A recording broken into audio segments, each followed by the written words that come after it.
आपने मुहावरा सुना होगा कि छोटा सा मैं एक बच्चा हूँ मगर काम करूँगा बड़े बड़े। और यही वजह है कि कोई भी काम छोटा या बड़ा नहीं होता।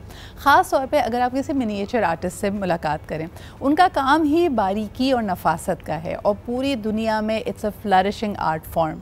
आज आपकी मुलाकात कराते हैं एक बहुत ही होनहार, बहुत ही टैलेंटेड मिनिएचर आर्टिस्ट से जो पहले भी हमारे प्रोग्राम में आ चुके हैं। हमारे साथ मौजूद हैं हसीन चौहान। और आज ये देखिए जी, ज़बरदस्त मेरे लिए गिफ्ट्स लेके आए हैं। माचिस की तीली कितनी महीन, कितनी बारीक होती है और उसकी नोक पर यानी उसके पिछले हिस्से पे जहाँ मसाला नहीं लगा हुआ, इन्होंने मज़ार कायद बनाया है। और इसके साथ साथ ये अगर हम देखते हैं, ये फ़लस्तीन का परचम है। बहुत सारी और चीज़ें भी ये बनाकर लाए हैं जो हमारे स्टूडियो पे एट डिस्प्ले हैं। बड़ा मुश्किल काम है जी, बड़ा बारीकी का काम है और इसमें देखिए कि कितना फोकस, कितनी तवज्जो लगती है। आइए मुलाकात करते हैं। हमारे साथ मौजूद हैं हसीन चौहान। अस्सलाम वालेकुम हसीन। वालेकुम सलाम। क्या हाल चाल है आपके? अल्हम्दुलिल्लाह। पहले ही बताओ कि प्रोटेक्टिव गियर मैं बार बार एम्फसाइज़ करना चाहूँगी, क्योंकि जहाँ आपके काम में महारत, नफासत और सफाई आती जा रही है, अपनी बिनाई का ख़ास ख्याल रखना है तुमने। अभी क्या सूरत हाल है? अभी तो अल्हम्दुलिल्लाह काफ़ी हद तक बेहतर है, लेकिन हाँ। आगे का नहीं कह सकते, क्योंकि इतना बारीक काम करना और ये जो देखना है इसको, तो काफ़ी प्रॉब्लम्स हो जाती हैं मेरे लिए। जी, मुझे बताओ ये सीखा कैसे और ये किसने तुम्हें गाइड किया? वैसे तो मुझे नज़र आ रहा है कि यूट्यूब पे और बाकी जगह इसके बहुत ट्यूटोरियल्स हैं। तुम्हारा इंटरेस्ट कैसे डेवलप हुआ?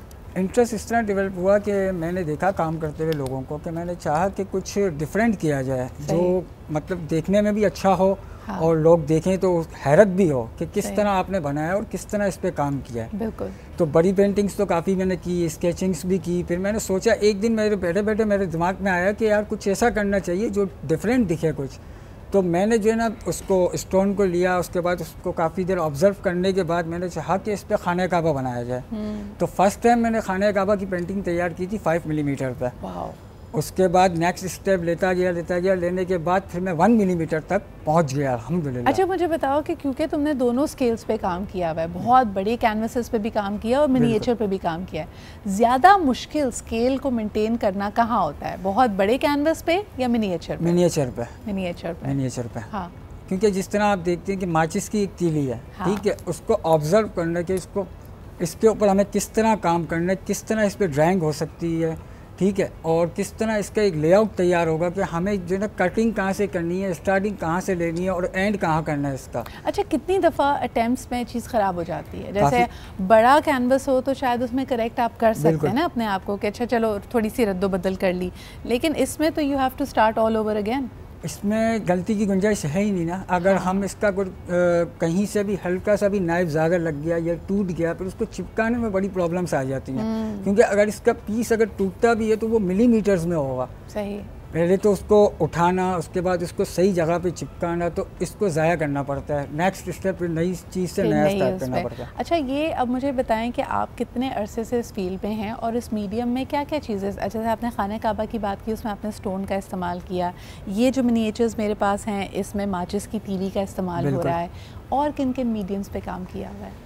मैंने स्क्रू पे काम किया, मोबाइल के, माचिस की तीली पे काम किया। माचिस की तीली के टॉप पे मैंने पेंटिंग भी बनाई है खाना काबा की। सही। उसके अलावा वुड कह सकते हैं, वुड पे काम किया मैंने, कैनविस पे काम किया मैंने। 3 मिलीमीटर का कैनविस तैयार किया है। वाह। ठीक है, वो पूरा शेप ही उसका कैनविस वाला, जिस तरह रियल कैनविस होता है उसी तरह मैंने कोशिश की कि इसको रियलिटी ले आऊँ मैं इसके अंदर। तो वो बिल्कुल रियल कैनविस तैयार करने के बाद मैंने उस पर कैलीग्राफी की थी। वाह। मुझे ये बताओ हसीन के लोगों में बड़ा तजस्सुस भी होगा कि इसमें, इस काम में इतना वक्त, इतनी तवज्जो लगती है। इसके अलावा आप क्या करते हैं? आपकी क्या मसरूफियात है? इसके अलावा मेरी जॉब है। ठीक है, जॉब के बाद जो मुझे कुछ टाइम मिलता है उस टाइम के अंदर मैं ये अपना आर्ट का शौक पूरा कर लेता हूँ। ज़बरदस्त। मुझे ये बताओ कि कोई यूट्यूब चैनल, कोई जो इतने ज़बरदस्त हमने फ़नपारे बनाए हैं और काम में मज़ीद अब महारत आती जा रही है, इसको कहीं डॉक्यूमेंट करते हो, आर्काइव करते हो? और क्या तुम्हारी फील्ड में कोई रिलेटेड कॉम्पिटिशन्स हैं इंटरनेशनल जिसमें पार्टिसिपेट करना चाहोगे, पाकिस्तान की नुमाइंदगी करना चाहोगे? बिल्कुल, अल्हम्दुलिल्लाह, कोशिश तो मेरी इसी तरह से है। और सोशल मीडिया पे भी काफ़ी जो पेजेस हैं, जो सोशल मीडिया नॉर्मली लोग यूज़ करते हैं, उन पे मेरा पेज भी है। ठीक है, यूट्यूब चैनल भी मेरा बना हुआ है। उसके अलावा भी कुछ टिकटॉक्स वगैरह की ऐसी साइटें वगैरह हैं, उस पर भी मेरा काम बिल्कुल मौजूद है। वहाँ पे अगर कोई देखना चाहे तो बिल्कुल उसको देख सकता है। और इंशाल्लाह कोशिश है कि कुछ इस तरह का मौका मिला तो इंशाअल्लाह ताला पाकिस्तान के लिए ज़रूर कुछ करके दिखाएंगे। ज़बरदस्त। अच्छा, मैं आपको बताऊं कि मुख्तलिफ़ मिनिएचर्स आप स्क्रीन पे देख सकते हैं जो फ़न पारे हसीन अपने साथ लेके आए हैं। इसमें मज़ार कायद है, खाने काबा की तशबीह मौजूद है, इसके अलावा बैतुल मुक़द्दस की तशबीह मौजूद है, और ये जो मैंने आपको बताया कि मज़ार कायद के साथ साथ मेरे हाथ में जो माचिस की तीली है, इस पर हम फ़लस्तीन का परचम देख सकते हैं। हसीन, ये कोई ख़ास मैसेज देना चाहते हो? इस वक्त तो मेरे ख़्याल में जहाँ जहाँ इन मज़लूम फ़लस्तीनियों की आवाज़ सुनी जा रही है, हमारा दिल तकलीफ़ से भर आता है। तो मुझे बताओ कि तुम्हारा ये बनाने का कोई ख़ास मकसद था, कोई ख़ास पैगाम देना चाहोगे? मकसद यही था कि जब ये न्यूज़ वगैरह देखी और जो है ना काफ़ी अफसोस हुआ कि उनके साथ काफ़ी जुल्म हो रहा है, तो मैंने चाहा कि मैं अपनी तरफ से कुछ हिस्सा डालूं, कुछ उनके लिए एक कुछ नया, कुछ यूनिक करके दिखाऊं। बिल्कुल। तो इस वजह से मैंने उनके कंट्री का एक फ़्लैग तैयार किया था। ज़बरदस्त जी। और यही मेरे ख्याल में मुझे बड़ी इंटरेस्टिंग चीज़ लगी। कल किसी ने मुझे सेइंग भेजी हसीन, लोगों ने कहा कि आजकल हर चीज़, किसी भी मसनूआत की तरफ अगर हम देखते हैं, उसको पलट कर देखें तो उस पर लिखा होगा मेड इन चाइना, एक्सेप्ट करेज। हिम्मत और हौसले की अगर बात की जाए तो आज वो इट इज़ मेड इन फ़लस्तीन। क्या कहोगे? बिल्कुल, है ना, जिस तरह साबित कदमी से इस तरह की सूरत हाल में भी, और सबसे अजियतनाक कर्ब वाले हालात को भी वो इतना फेस कर रहे हैं हौसले के साथ। मेरे ख़्याल में वाकई पूरी दुनिया को उनकी हिम्मत और हौसले को सलाम कहना चाहिए। लेकिन अपनी बेबसी पे भी बड़ी तकलीफ़ होती है इंसान को कि तमाम अक़वाम आलम एक ज़बान हैं, लेकिन इसके बावजूद सीज़ फायर नहीं करवा पा रहे। हमारी दुआओं में, हमारी जब भी हम अल्लाह ताला के हुज़ूर हाज़िर होते हैं, एक आर्टिस्ट को भी आप देख लें, हम सब we are praying to Allah ताला, क्योंकि दुआ वाकई मौजज़े लेके आती है, और हमें उम्मीद है कि ये जुल्म और बर्बरियत की भी जो रात है ये इख्तिताम को पहुँचेगी। आखिर में कोई पैगाम देना चाहोगे अपने आर्ट के हवाले से, मिनिएचर के हवाले से हसीन? यही पैगाम देना चाहूँगा कि काफ़ी आर्टिस्ट काफ़ी अच्छा काम कर रहे हैं। सही, ठीक है, उनको भी देखना चाहिए मेरा काम, और उसके अलावा इस पर कोशिश करनी चाहिए कि मिनिएचर भी कुछ काम होता है और किया जाता है। ठीक है, काफ़ी आर्टिस्ट काम कर रहे हैं मिनिएचर पे, लेकिन मैं चाहता हूँ कि इससे भी अच्छा काम हो और मेरे बराबर में कोई आए और मुझे पता है कि यार आपने ये गलती की है, ये सही किया। अभी तक तो मैं फ़िलहाल खुद ही अकेला चलता हुआ आ रहा हूँ।